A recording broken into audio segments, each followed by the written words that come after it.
Good morning, everyone, and welcome to Political No Brainer, the podcast where we move past winner takes all politics and into real conversation. I'm excited to be here with Ty Pinkins. He's running for the U.S. Senate as an independent in Mississippi, and he was a Democrat. He's now an independent running for the U.S. Senate. Take over right from there. I know you're running with four others or five others. One is Dan Osborne in Nebraska, Brian Bangs in South Dakota, Seth Bodnar in Montana, Morgan, how do you say his name? Morgan Dewicki in Massachusetts, and Todd Achilles, who I've interviewed, and he's in Idaho. And this is exciting because the whole notion of this is that we're going to have 6 independent candidates. Just say you all get elected and you're going to form a fulcrum. And like you said, you said it best, jump right in and say it just like you did.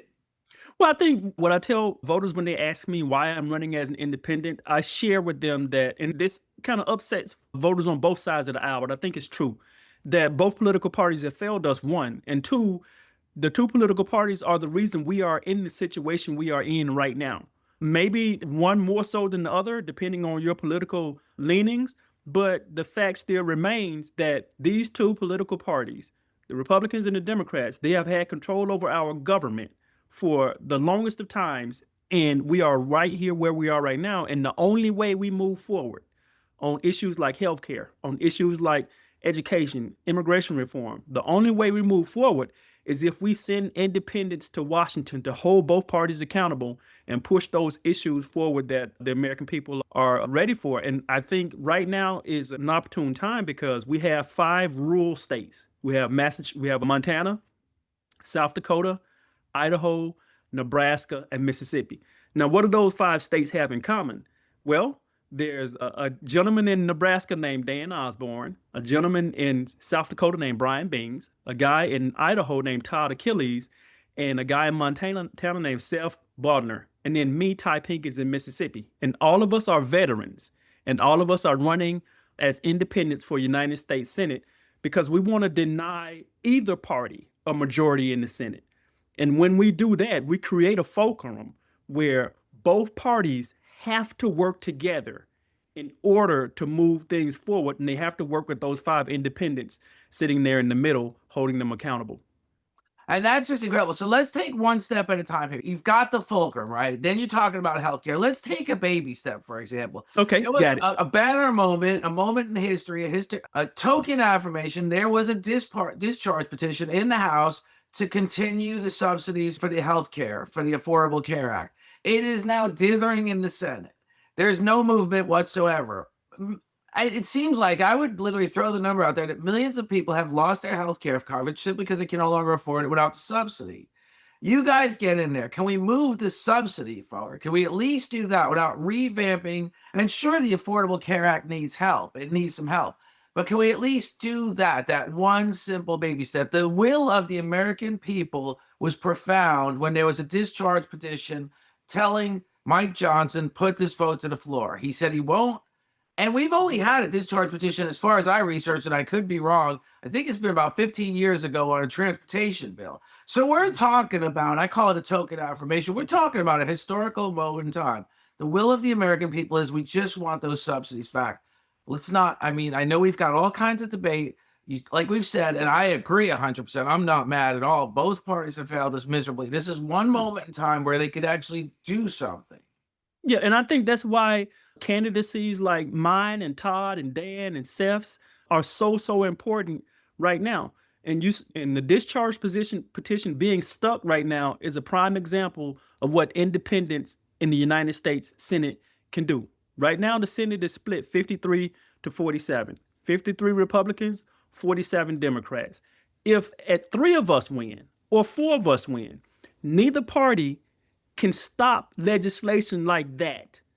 They have to depend on those 4 independents, those 5 independents in order to move legislation forward. And those independents can hold them accountable, and stuff like this discharge petition can move forward because those independents will force them to vote on it. Even if they vote not to move it forward, they have to vote on that petition. Right now, they can just sit on it and stall it out because they have a majority. Right. And that could change everything. Yeah, that absolutely changes everything. Right. So when you say just 4 of us, I like to see all 5 of you elected. I've gone through all your websites. I love everything you're talking about. The fact of the matter is I can find things I agree on and things that I don't necessarily agree on. But the fact of the matter is if we get things moving again, that would be nice. But Well, that's the issue right now. We're stuck in a ditch as a government. We're stuck in a ditch, and depending on which election year you're in, there's a different driver behind the truck that's stuck in the ditch. That driver has on a blue shirt in some years, and then has on a red shirt in other years. But what doesn't change is the truck is still stuck in the ditch. right. And until we get a new driver or have some independence to haul that truck out of the ditch, we don't move forward. You talk about healthcare. Here's a prime example of us being stuck in the ditch and both political parties being responsible for it. Universal healthcare. That is something that's very popular around this country, right? Out of the 33 most developed countries in the world, 32 have some form of universal healthcare. I'll give you one guess as to which country doesn't. The wealthiest country on this planet, the United States of America. Universal healthcare has been put forth in our Congress 17 times over the last 20 years on 17 different occasions across the House and the Senate, and it's failed all 17 times. It hasn't failed because the American people don't want it. They do want it. It hasn't failed because politicians don't think it's a good idea. It's failed because when Republicans put it forward, Democrats go sit in the corner and sit on their hands and say, I can't support something that's going to help you. And when Democrats put it forward, Republicans do the same thing. It's like a self-licking ice cream. Every election cycle where one party can't help the other party because they're afraid the voters are gonna reward them in the next upcoming election. And that's where independents come in on something like universal health care. And that's huge. And let's be clear, the Affordable Care Act wasn't written by senators. It was written by special interests. Obama will tell you that. It was written. That's the only reason it flew through the House and the Senate. It didn't fly through the House and the Senate. It was according to party lines. But the fact of the matter is the only reason it was able to hit Obama's desk is because it was written by special interest. And that was his intention. I'm going to accomplish something. And I actually don't have an issue with the Affordable Care Act. If that's as far as we can go, let's get there at least. We're not even there anymore. There's millions of Americans who simply lost their insurance because of pricing. Yeah, I think the Affordable Care Act was a good step forward, but I think it was a long way from where we need to be. When you have people that are paying $500 a month, $1,000 a month in healthcare costs, more than some car payments are, more than car insurance, more than some people's mortgage and rent, we still have a serious problem when you have people like here in Mississippi and poor communities that are suffering from a diabetes epidemic, which is why I think we need to pass something like Medicare for all.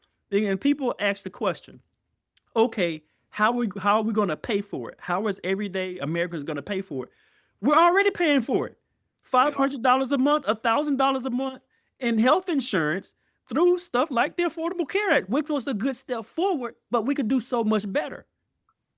And it definitely was a good step forward. And like you said, it needs a lot of improving, including getting to that real step.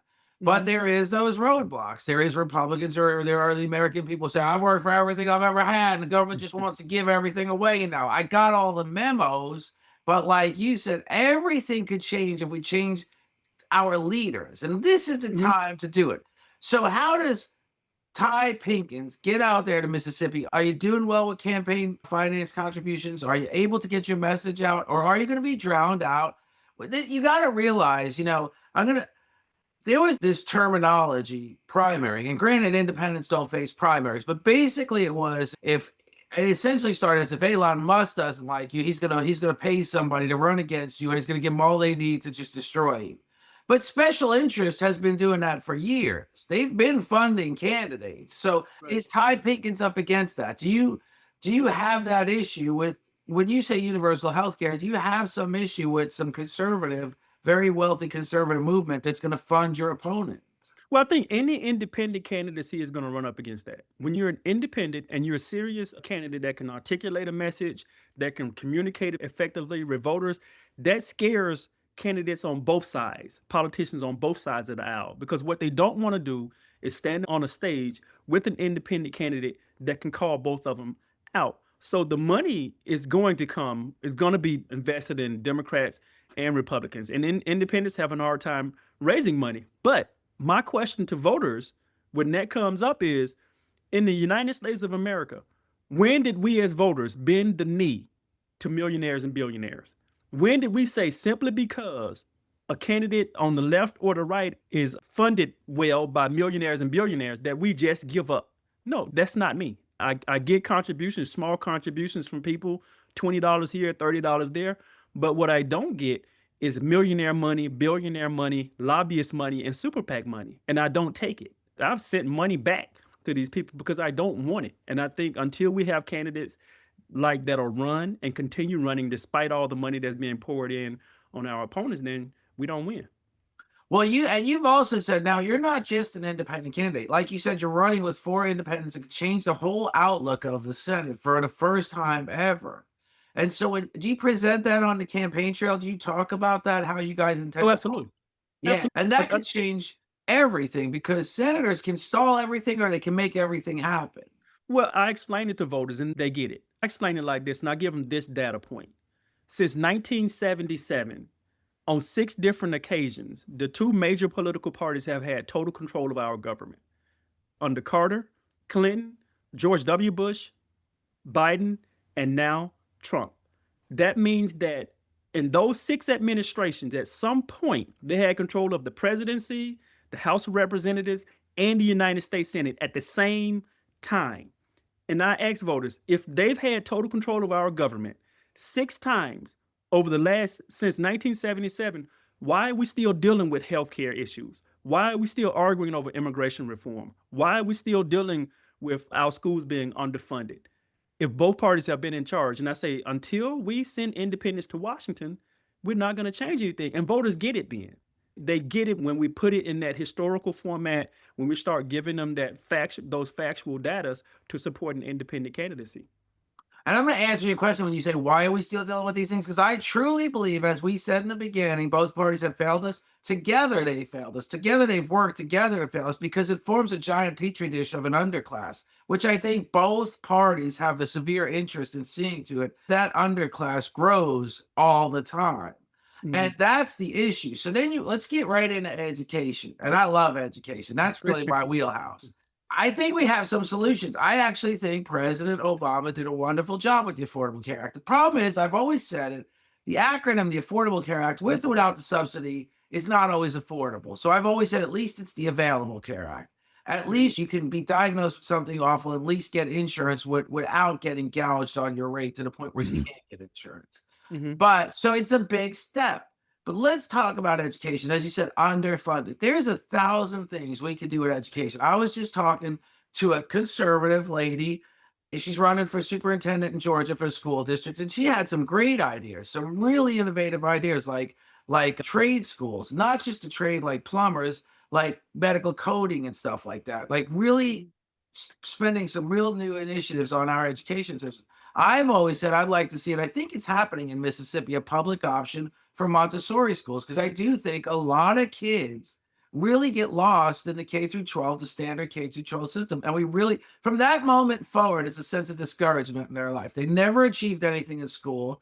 And then they go on to, but the Montessori really changes. They learn outside with nature, and they connect with nature. It seems to work for a lot of kids. So on education, what are some of your initiatives? When we say underfunded, let's just not talk about throwing money at it, but yeah, let's swing the bat hard. Let's throw money at it. But what's the idea about what are we throwing the money at? What are we going to get for the money? There are so many things. I was stationed in Okinawa, Japan as a soldier back in the early 2000s, 2010 or so. And I had my child with me. I was 5 or 6 years old and went to a Montessori school, just like you just mentioned. Now my child is about to graduate high school speaking 3 languages. Speaking 3 different languages. And my point is this, stuff like, and he was in a Japanese American school. It had some form of universal pre-K, universal Head Start. And my point is that one of the most important things I think we can do is implement something like universal pre-K. I think not educating our children adequately is a national security interest. We're raising a group of kids, a group of children that don't have the tools necessary to compete on the global stage.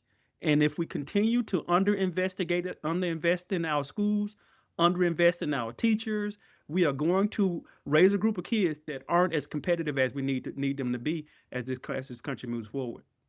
And in Florida, we had a Governor Rick Scott, who's now a senator, no less.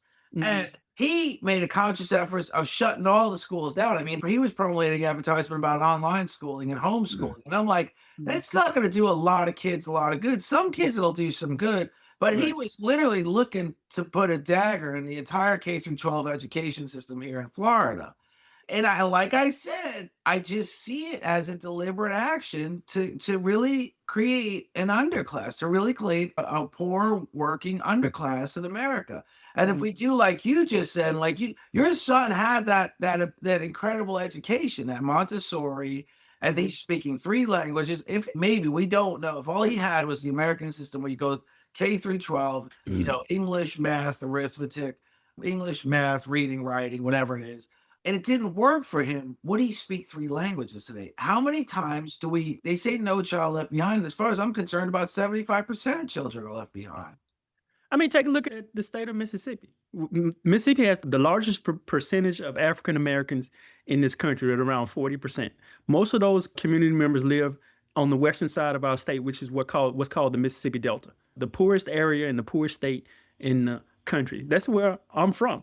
But within those communities are children who have unlimited potential.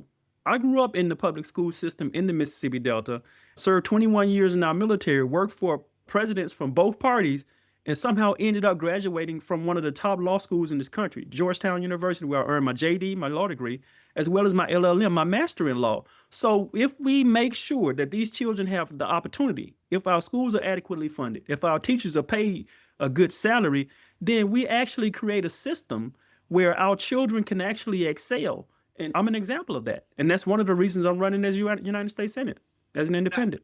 And that's just incredible. Now I got to ask you, because you just brought up a good point. You worked for presidents on both sides of the aisle, right? In the military. Now I've asked this question to Lieutenant Jonathan Lapido, the same thing. He was in the military, lieutenant colonel. He was a pilot in the Army. What did you prefer to work for? Did you feel safer? Did you feel better equipped? Did you feel like you had more options under one president versus another? And basically what I'm asking, under one party versus another, do you feel like you were hamstringed by certain presidents to the point where your safety was, where your life was more in danger than other presidents?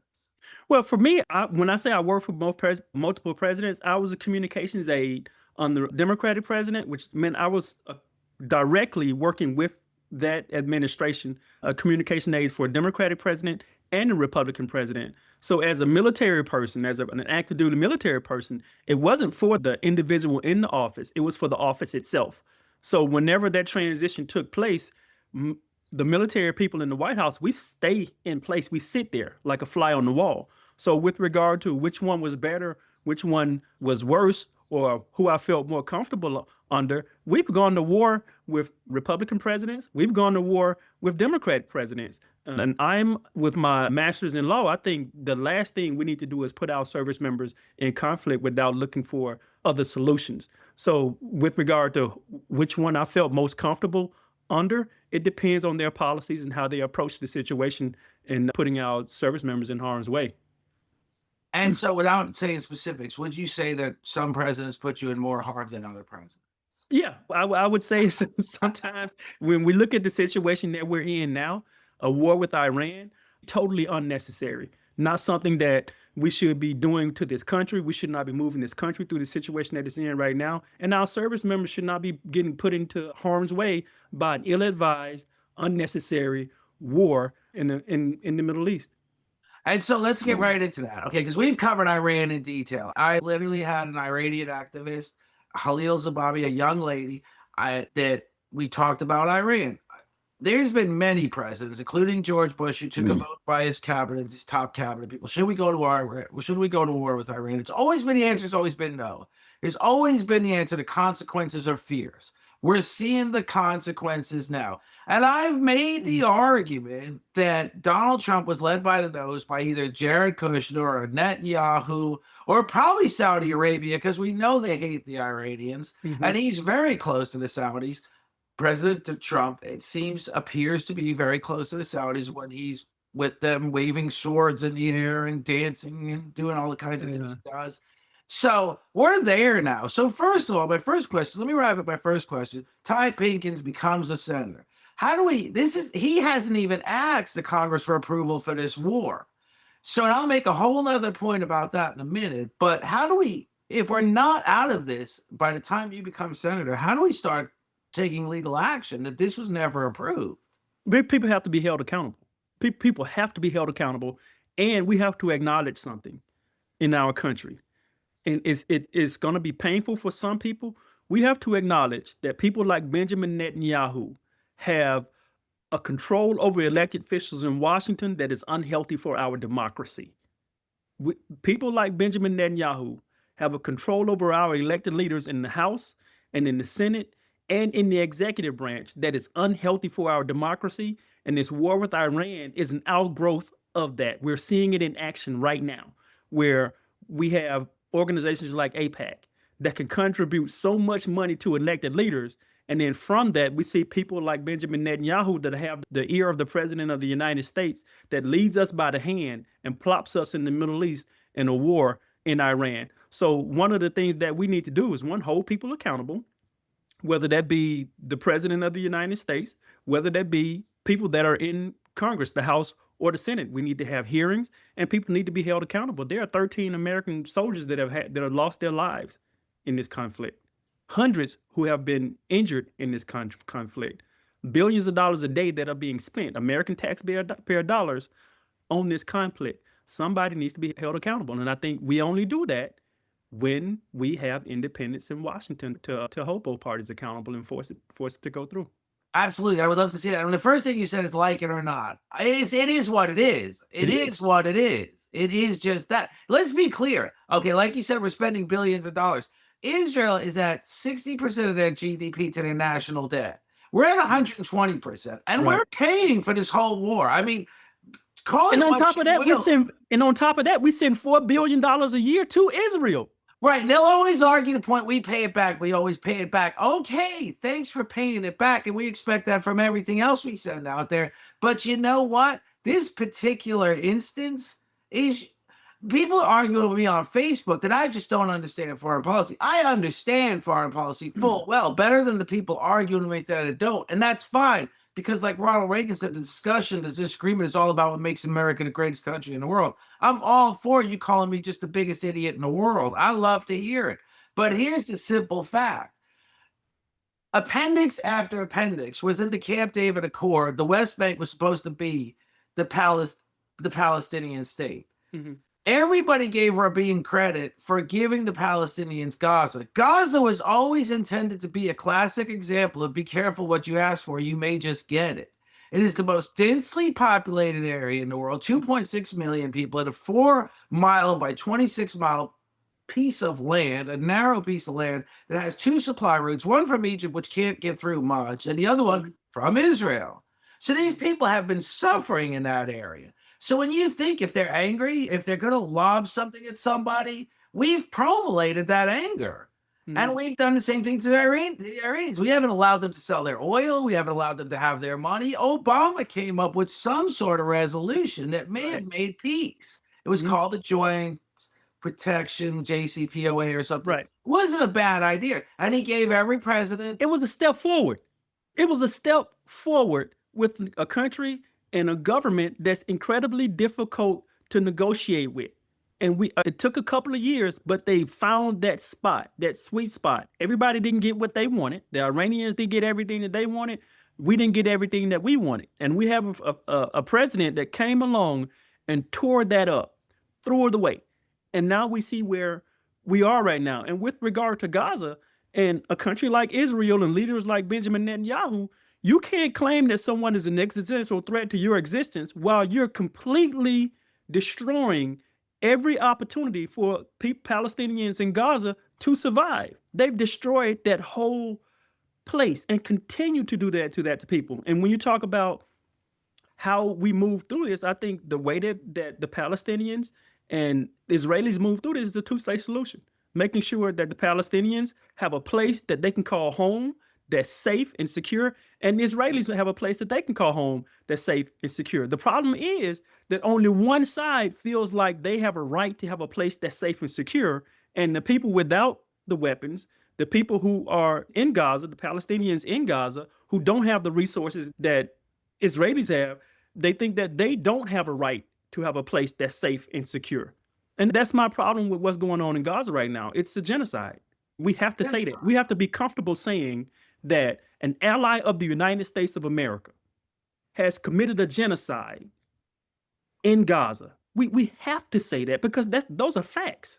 They are facts. It's clear. And let's be clear, because we keep saying Gaza as the Palestinian state. Gaza has now had, if I am correct in my calculations, for a fact, at least 500 2,000-pound bombs dropped on it. And every time one of those 2,000-pound bombs detonates on the ground, it decimates the infrastructure for years to come. So we're at 500 that I know of. And actually, in that, when Biden said, we're not selling you any more bombs, that you had the balls to say, if you want us to stop the war, give us the equipment we need to finish the job. I don't know how much more equipment you need to finish the job. What the question is, what is finish the job? No one knows that. And we do know. We see it every single day. It's a genocide. Finish the job. They're bombing people who are not fighting back. No, what they're doing is here's Hamas is putting one of its lieutenants on a street corner to direct traffic, and Israel dropping a 2,000-pound bomb on that. So now, I mean, this is deliberate. This is deliberate, right? This is this blatant, this soldier. You pick a picture up on a satellite, and you know he's wanted. You know he's the guy. He knows he doesn't have his time. These days are numbered. So he'll donate this. He'll sacrifice, and this is an issue.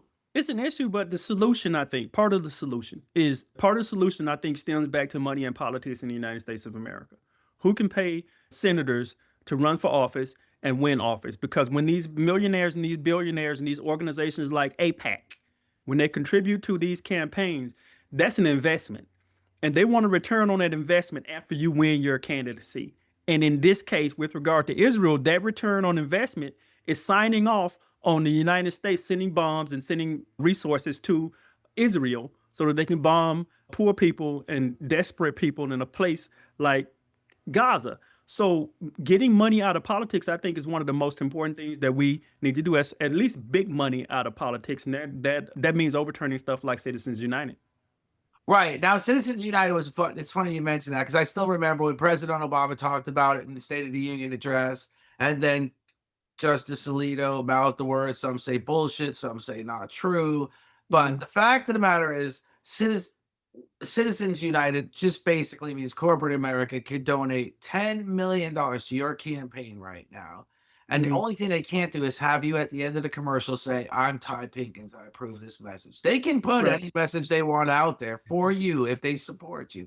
And nobody understands the power of that. So if you're an Exxon guy and you say, hey, Exxon, I'm gonna clear the way for you to put 300 drilling rigs outside Mississippi's oceans. And no one's ever heard that conversation. And Exxon starts pummeling ad campaigns about Ty Pinkins for senator. It's okay. Yeah. And nobody really realizes the power of Citizens United. And I think the other kind of a subtle power and danger and disingenuous component of Citizens United and all the money that's being pumped in politics, it makes candidates lazy, because you got these millionaires that can, the millionaire can contribute the federal maximum to a campaign. Then they can work with that campaign to go and contribute the max that the federal law allows them to commit to a state party, right? Then, as you alluded to earlier, then that same person can go and open a super PAC, and they can donate as much as they want. And what candidates will do, they'll hop on television, and this is the lazy part. They'll hop on television and be disingenuous and tell voters, my average donation is $22, without mentioning all of that money that this one individual who is a millionaire or a billionaire has contributed in these different ways to their campaign. And I think it's misleading voters and disingenuous. And that's one of the things that I try to point out. And when you asked me earlier about getting financial contribution for people, I'm happy with the money that I've gotten from everyday Americans. I haven't gotten money from millionaires, billionaires, super PACs, nor lobbyists. And I'll run this campaign just like this until the end. And that's what we need. That's what we need more and more of, and that's why when I ran for the House of Representatives, and the Democratic Party leader said, "You got 50,000 yet?" I'm like, "No, not. I don't raise money. I raise awareness." Then came the Right. whole idea, I'm an idiot. Okay, so I Mhm. said, "I'll continue to raise awareness through a podcast." I'm not doing it your way. It's disgusting the way you do. Right. Right. And so, yeah, Kamala Harris raised $1.5 billion in 90 days.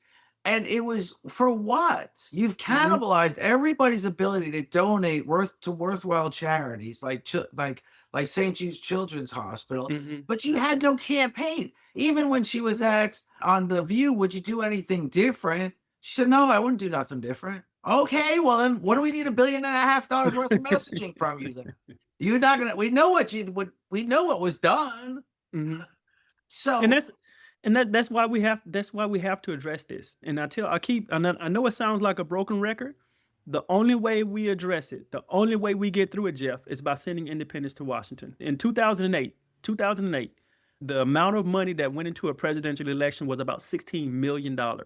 And that's Citizens United hit right after that. In 2012, it jumped to $231 million. Today, a presidential campaign, $2.6 billion into presidential campaigns. And that trickles on down to Senate campaigns and House campaigns. We have to overturn Citizens United. We have to ban elected officials from buying and selling and trading stock. We all know it. You know it's happening. They know it's happening. And they know we know it's happening. And they're still doing it. They're gonna do it until we get independence in Washington to pass a law to say that they can't buy and sell and trade stock in office. so isn't I'm just gonna ask because I don't have the answer, but the rumor has it, isn't Andrea Ocasio-Cortez even worth like $7 million now or something? Isn't I that don't know. I've I, heard that figure before. They say they keep using the acronym AOC, and I'm like, I don't know that. Is that another obnoxious child? Because I'm just saying her name full out, Andrea Ocasio-Cortez. Because I've Another heard obnoxious that. child. I I don't know, but I know that it's happening on both sides of the aisle. I and do. I know it's happening Nancy on both sides of the Pelosi aisle. was left a very wealthy woman, and Nancy Pelosi. We know Nancy Pelosi's done it. We know people like Ted Cruz is doing it. We know all of these people are writing laws on a Monday, and by Wednesday, they're buying and selling and trading stock on those same policies that they are putting forward. And we have to do something about it. we've got to. And I love the idea, like I told Todd, and hopefully all the other guys will join, Dan and Brian and Seth and Morgan. I hope they'll all join me because this is a great idea you guys have to get you guys together in the Senate, all six of you, and really just change the way business is done in Washington. That would be an Mhm. incredible start because the Senate is where it all happens. The House will pass anything. They got 2 years Right. to say they've done something. But in the Well, I think the Senate, Senate. I think we have to look at the Senate in a unique way. The House of Representatives a member of the House of Representatives can wake up on a Tuesday morning and yawn, and they're going to win re-election because it's been gerrymandered. You know it. They can blink and they're going to win because it's been gerrymandered all over the country where it's not competitive. In the Senate, though, it's a different story. That's a statewide election. You cannot gerrymander a United States Senate seat. You no. can't do it. It's Uh-uh. impossible. And that's our last guardrail. The final guardrail is the United States Senate. And if anything's going to happen to make some of these changes that are necessary to our country, it's going to happen in the Senate. And this is why I go back to those 5 candidates that are running this year for United States Senate, those 5 veterans. That's why we are so important and running as independents to try to save this country. And ironically, it's on the 250th anniversary of our country claiming its independence. Well, Ty, I am so excited about the prospects of you guys winning. I asked Todd to email everybody. He did. I hope go ahead and send everybody an email because I think this conversation went really well. And I just want you to wrap it up because I don't think we can do no better than this. Is that Jeff, look, I appreciate you having me on. And Todd did reach out to me, and I'm so happy that he connected us. But this is our opportunity as a country. This is our opportunity right now to save ourselves from ourselves. With these 5 veterans that are running for United States Senate, Montana, Massachusetts, Idaho, South Dakota, and Mississippi, sending independents to Washington to hold the two parties accountable with regard to our budget, with regard to health care, with regard to our national security, with regard to our international relations to our friends overseas. This is it. And with regard to what I think is the most important issue is getting big money out of our politics. And that's why I'm running for United States Senate as an independent veteran. If any of your listeners want to support my campaign, they can go to typinkins.com. That's TY, P as in Paul, INKINS.com. And yeah, you got a great website. You got some great initiatives in there. I've been on it all day. I got home late last night, but I was on it last night. Hey, I built it myself. I was an IT guy, a signal warrant officer, communications warrant officer in the military, and I took some of those skills and built the website. It's great. It's great. I love it. I've been on it all day. I was on it late last night, and then I got right back on it this morning. I was like, where's Ty? I really want to do this interview. And I was like, and this has been great. I mean, and I love talking to Todd, and I'm really looking forward to talking to the other guys too. So definitely shoot them an email. Let them know this is political no-brainer. I'm not forging opinions. People are full of information, and what we're really yearning for is wisdom. And there's a lot of wisdom in everything you had to say. People are full of facts. The one thing I love, the fact you presented, is how Citizens United changed the dollar amounts of what's going on. When a presidential election in 2018 was 16 million. 16 million. And then right after Citizens United, we went to what? 2.6 billion. In 2008, $16 million to a presidential campaign. In 2024, $2.6 billion. And remember, granted, a lot of it's corporate America, but it's also a lot of money that the minute a family donates $20 to a campaign or a candidate they believe in, no less, and I'm all for that. Right. That's $20 that won't go to a charity that could do something else. So that's why I think we should have publicly funded elections. Absolutely. That's publicly funded federal elections. Let's get this extra money out of it. And publicly funded means that these are already taxpayer dollars that you're saying, hey, I want this, I'm gonna put this aside. And if we have competitive candidates, this is the money that you get to use. You get a limited amount of money, all of you, whether you're a Republican, independent, or Democrat, you get a limited amount of money. Let's see what you can do with it to communicate with voters. You don't get money from millionaires. It's against law. We're banning you from taking money from billionaires and big corporations. This is the pot that you get to work with. Now convince me to vote for you. I think that's what we need to get to. And you would see a lot of turnover. You absolutely would. You would see a lot. And that's what we're yearning for. I'm still watching Mitch McConnell walking through the halls of the Senate with 3 people holding him up. I'm not knocking him. He's been a dedicated public servant, but it's the same thing we went through with Biden. He goes to a debate, and the White House argument is after 9 o'clock he's spent. Well, the president needs to be able to wake up at 4 a.m. and be at top of his game. We got a lot of shit going on in the world. It's almost like we have people playing in our face, telling us we don't see what we see as American citizens. You don't see that these people sometimes are at an age or in a condition where they should not be making these very difficult and important decisions for the lives of everyday American citizens, which is, I think, why the money thing is so important and public funding is so important, because it also engenders trust between the government and the American people. Right now, all the money has ripped away at the trust that American people used to have in their government. And the only way we build that trust back up and instill that trust is getting this big money out of politics and trying to figure out how to get away to public financing. I love the idea of public financing. I've never heard that presented before, and I absolutely love the idea. It should just be state level, federal level, period. Yeah. Under Obama, who I thought was a popular president, we lost 1,200 seats locally across the country. But yeah, he was a popular president. I say we, Democrats. Right. Because the funding was there at the local level, the donations, the rich people were donating. If we got to a point where anybody running for city council had $5,000 to show his name, to talk about, build a website, then you wouldn't have 100,000 yard signs for no other reason than the neighbor said, put a yard sign in my yard. Right. So I'm all for it. I mean, it ain't algebra. It's not difficult math. You know what I mean? It's not, and the American people want it. The American people want to trust their government, but we have elected leaders who, on both sides of the aisle, who have their hands so deep into the cookie jar that they can't get it out. And that forces American people to question it, to say, well, what are we doing here? Question it for good reason, because when you see what's going on, the whole thing is we keep pointing all the hypocrisies of Donald Trump, and then no matter what the hypocrisy is. And I always say, Donald Trump said in the State of the Union, we got $22 trillion in foreign investment in America. And I always say, I haven't seen a single brick and mortar project anywhere in Florida, anywhere else. And where's this $22 trillion going?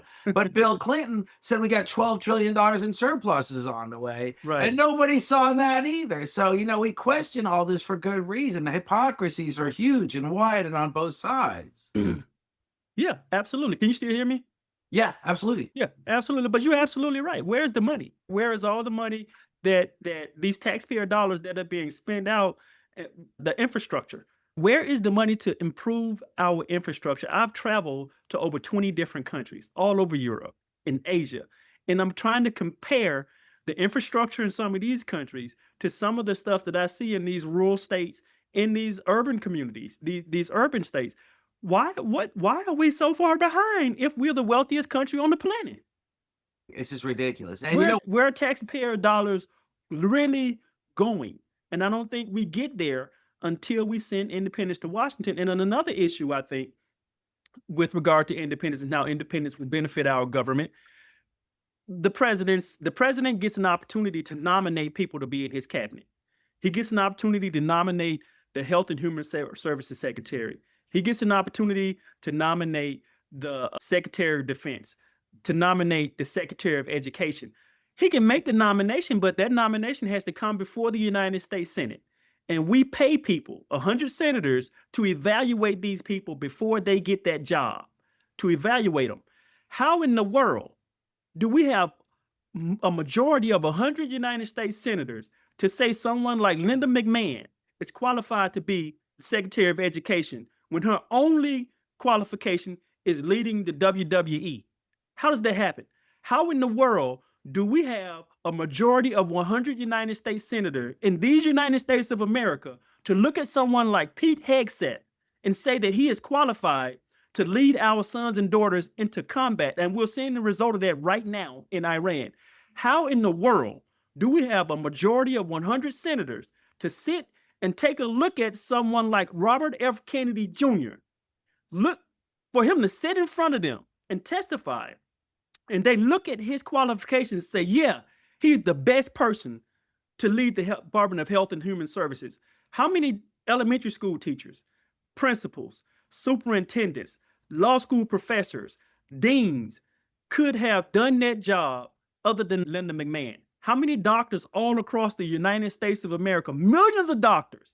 But we have 50 United States senators that agreed to say that Robert F. Kennedy Jr. is the one person that should be over Health and Human Services. How many generals are alive right now, retired and still on active duty? But we have 50 United States senators, over 50, that said Pete Hegseth is the best person to lead our Defense Department. That doesn't make sense. When you have independents in Washington that are sitting there evaluating them, now they have to be held accountable. As a United States senator, what I would do is simple. It's look at a person's qualifications, look at their resume. Have you been a school teacher? Have you been a principal? Have you been a professor? Then no, I'm not going to vote for you.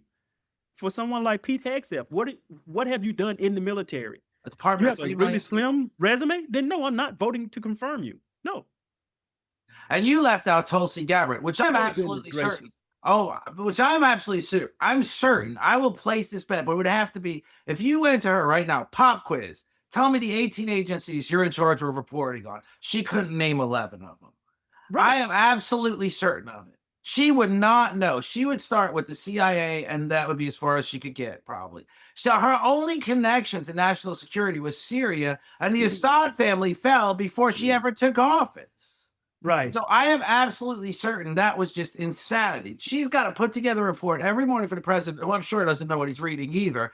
But if 18 agencies combine those reports and condense them, and I don't think she knows who all 18 agencies are. If you did a pop quiz on the street, if you walked onto Washington, D.C., saw Tulsi Gabbard walking to the local Starbucks and said, Tulsi, give me a minute.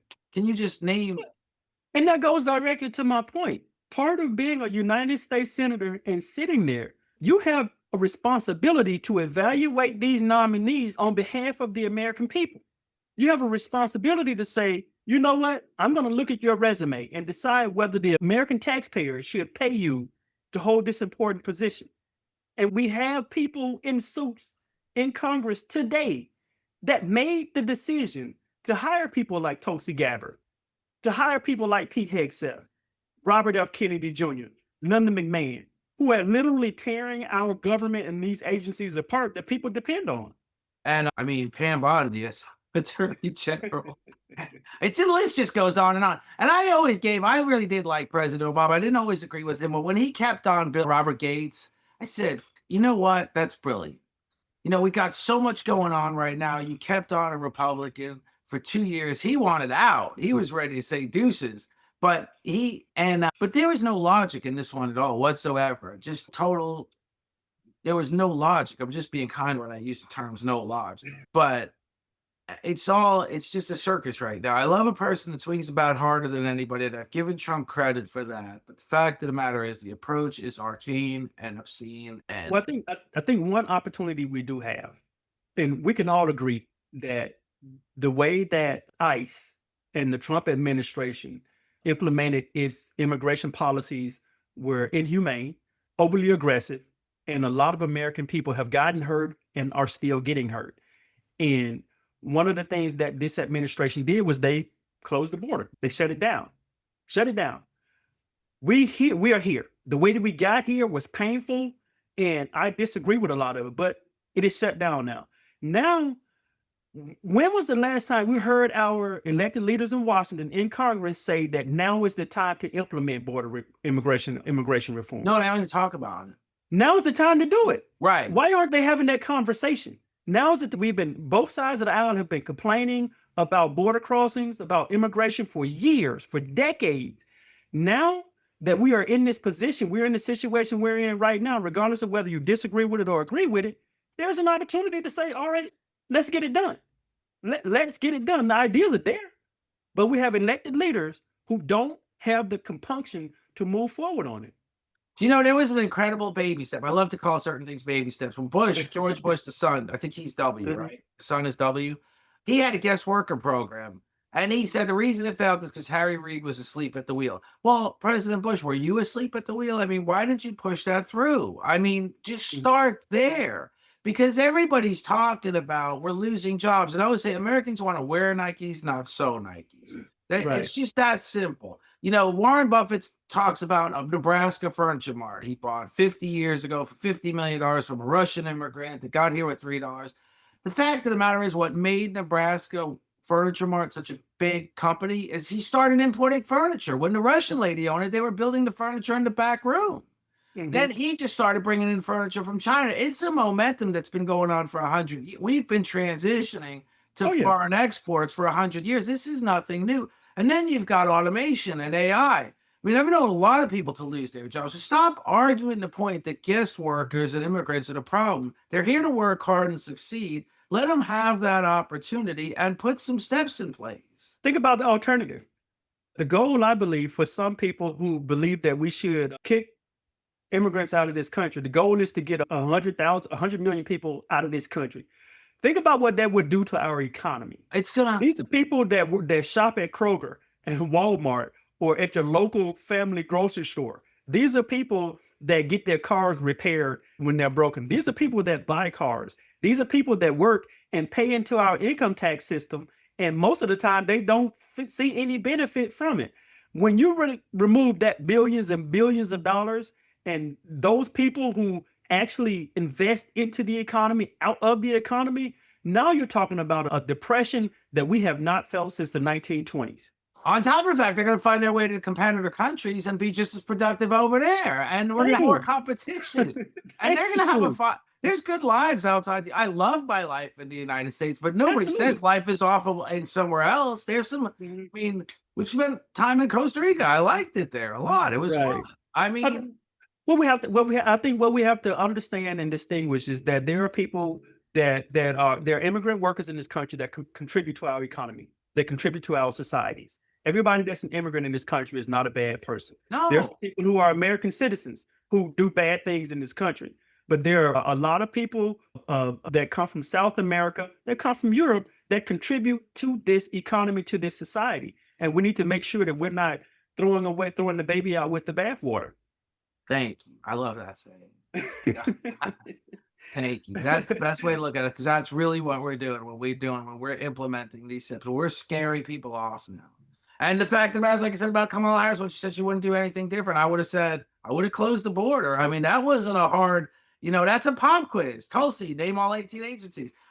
Right. Kamala, tell me what you would do different. Don't bash the guy. I know you like him, but you wouldn't have closed the border. I mean, I've literally got a book from Gil Gillenwater about the border, and he said he saw the millions of people crossing with no documentation. And he's all for helping people crossing the border and building homes and facilitating them. But the fact of the matter is, he called the Biden thing bullshit. I'm for a strong border. I'm for a all strong for it. border. But I'm also way for making in. sure. I'm also for making sure that we have enough immigration judges to process people coming through the border. I'm also for making sure that we have enough border security agents to do the job on the border, not in people's communities. I'm also for making sure that we have enough attorneys to process people that are seeking asylum, that are trying to come to this country the legal way. I'm all for it, but we have to have elected leaders that are willing to say, you know what, this is a prime opportunity for us to fix this problem. If not, then it's just going to be passed on to the next election cycle, which is what it seems like is about to happen right now. Well, no, because we're going to bring you and the 4 other guys, and we're going to get something done. We're going to hold some people accountable. Some of the first bills that I want to put forward. The first bill that I want to put forth is to ban our elected leaders from buying, selling, and trading stock, to force them to vote on that. Second is to overturn Citizens United, get that out of our politics. Third is to try to figure out a way to implement term limits, not only in Congress, in the Senate, but also for the Supreme Court. Now, both of those would probably take some type of constitutional amendment, and it's very, very difficult. Yeah, Supreme Court especially, and it's very difficult to do. But here's my point: that doesn't mean you don't try. Right. That does not mean you don't try. But I think those things are very important. Universal health care, we talked about it earlier. Universal pre-K, we talked about that. If we can afford to send billions of dollars to other countries, we can afford to make sure that our babies are educated in order to make our society stronger. Absolutely. And the funny thing about the Supreme Court is I think both sides support it in a way because we've seen the adverse effects of lifelong nominations. We've seen, none of us expected Ruth Bader Ginsburg to die. And so, I mean, I have to push back on a little bit. We're humans. All of us are going to die. Right, so we do expect them to pass away. That especially when they turn 89, 92 years old, there's an expectation that then in a few years, you're going to expire. That's natural. And I think we have to take that into consideration, one, as elected leaders in Congress, and two, also as people who are serving on the Supreme Court. Take these things into consideration. And if you feel like you're at an age where it's time to retire, then retire. With you and me, everyday citizens, our government says the retirement age is 65, right? Yeah. So why do we have someone like Mitch McConnell, who was 113 years old, walking around in the Senate? Well, we should have age limits. I believe in that. And it's not disrespecting people of older age. Not at all. It's just saying that the government has established that the average American citizen, we consider you of retirement age at 65 years old. Okay, government, have that same status for yourself in the House of Representatives, the United States Senate, and for the presidency of the United States. I don't think a president should, if a person is over 70 years old, I don't think they should be running to be president of the United States. No, they shouldn't be running. Even in the Catholic Church, cardinals can't vote after 75. They're not thrown out of the office, but they can't vote after 75. I mean, there's a lot of logic behind that. I mean, we're literally, they're saying Trump's cognitive awareness isn't all there, and it doesn't seem to always be there. We can see that every day. Every day. And it's getting worse. One day he went on this tangent about sharks and boxes and boats, and everybody thought it was just funny. And I'm like, I'm not exactly sure this is funny. It's not funny when this is the person that's representing our national interest on a global level. When this is the person that's communicating with leaders in Germany, that's communicating with leaders in Japan, and more importantly, that's communicating with some of our arch nemesis in China, in Iran. And is right now, and we can see it, that's walking around hand in hand with someone like Vladimir Putin in Russia. Imagine the President Donald Trump. This is his second term in office. The amount of institutional secrets that are in his brain right now when he communicates with some of these people that don't have America's best interest at heart. That is a scary thought. No, it's really concerning, especially when they talk about, especially when he goes to talk to Putin. Putin understands English. He doesn't understand Russian, and he typically doesn't have a translator with him. And it's like, it's always been, we've always had this concern, but now you're talking about his cognitive awareness and the things he could be, he's done it. Yes, but and then that leads to these things that he said about leaving NATO, and putting the United States out of the North Atlantic Treaty Organization. Just absolutely crazy, insane stuff. NATO was formed by the United States in collaboration with our European counterparts after World War II, and it's been something that's held the peace together in Europe since then. And we have a president that's saying we're going to leave NATO because NATO has never come to our defense, not paying attention to the fact that the only time Section 5 or Article 5 of NATO has been enacted was in defense of the United States after 9/11. That, for me, it makes no sense. He doesn't understand NATO, which we've seen that in his first presidency. He literally gave Chancellor of Germany a bill for security. And they're like, we don't provide security. We ask that you all spend 4% of your GDP on your military so we can forge together. He thinks of it like a couple of friends at a bar banding together in a bar fight. It's not that at all. It's not. He just doesn't understand NATO at all. And he's mad that nobody chimed in on Iran with it. And that's now his new irritation with NATO. I've always understood Robert Gates' irritation with NATO, that when he said when we were taking on the mission in Libya, Europeans were cheapskates. He used the word cheapskates. They provide munitions for any part of the operation, and we had to provide everything. That was an issue. So we can fix that issue through negotiations. But my problem is this. I just finished reading a book called A Revolutionary Friendship, sitting on my desk right now. And it's about the relationship between George Washington and Thomas Jefferson when this country was founded. And when the Constitution later was organized and passed, they put in tools and resources for us to hold people like Donald Trump accountable, particularly the United States Senate and Congress, a co-equal branch of government. The question we have to ask ourselves right now at 250 years old is, how is it that after everything that this guy has done and proposed for our country, that we have a Congress that is not doing its part to hold the executive branch accountable?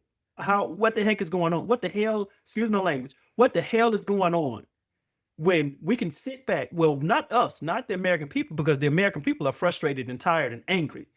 But we have members of the House of Representatives and members of the United States Senate that are not doing their job as a co-equal branch of government in making the difficult decisions to hold the executive branch accountable. And it's just incredible that they're not. It's just this towing the party line thing that we need to come to an end through independence. And I'm glad you said towing the party line. That's why I'm so happy to be an independent man. I'm telling you, one of the probably most relieving moments in my life is when I left the Democratic Party and became an independent. Well, I think I'm about to do the same because I'm convinced.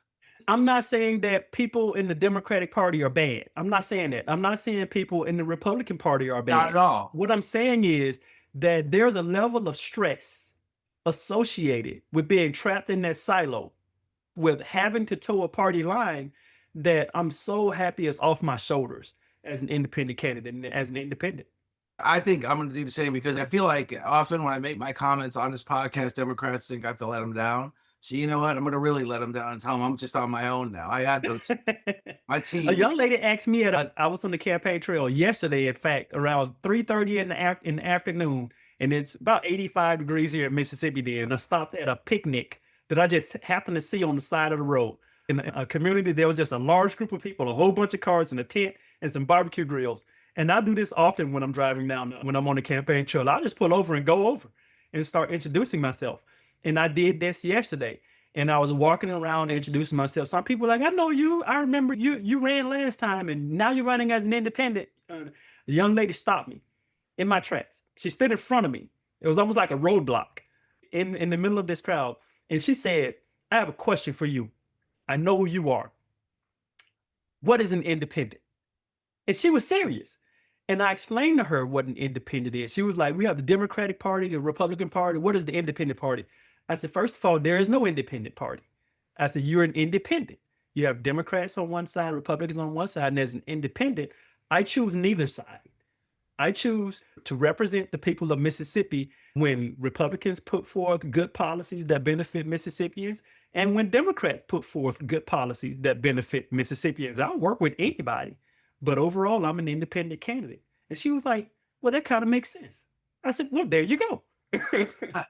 No, that's incredible. You got me convinced that I'm probably going to switch to independent because I'm really not at all particularly thrilled with the Democrats. And right now, I'm not at all particularly thrilled with Republicans. So I got Good a thing lot. about the good thing about Mississippi is we don't have to we don't register for a particular party when we register to vote. We don't. There's no Democratic box or Republican No, in box. Florida, you do. You just in your brain, you just say, okay, well, today I'm an independent, and there you go.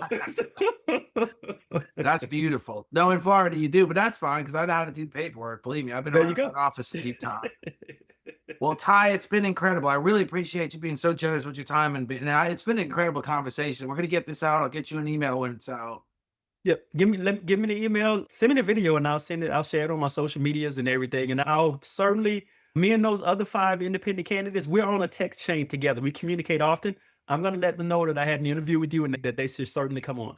Oh, that'd be beautiful. I want them all. Yeah, tell them to email me. You got my email? Tell them to email me for Yep, sure. I got You your know, email. I'm thank gonna you, drop sir. your contact information in the chat and tell them to contact you. In fact, I'm gonna send you their contact information as well. Thank you so much. That'd be awesome. Thanks, Ty. Hey, Thanks. thanks for doing this. Thanks for inviting me. Again, if your listeners want to support me, they can go to typinkins.com, TYP as in Paul, INKINS.com. Thanks a lot, man. Typinkins.com. Appreciate you. Yes, sir. My pleasure. I appreciate you, sir. Thank you. All right. Thank you. And thank you for your service too. Thank you. For your service. Thank you. Take care. Right.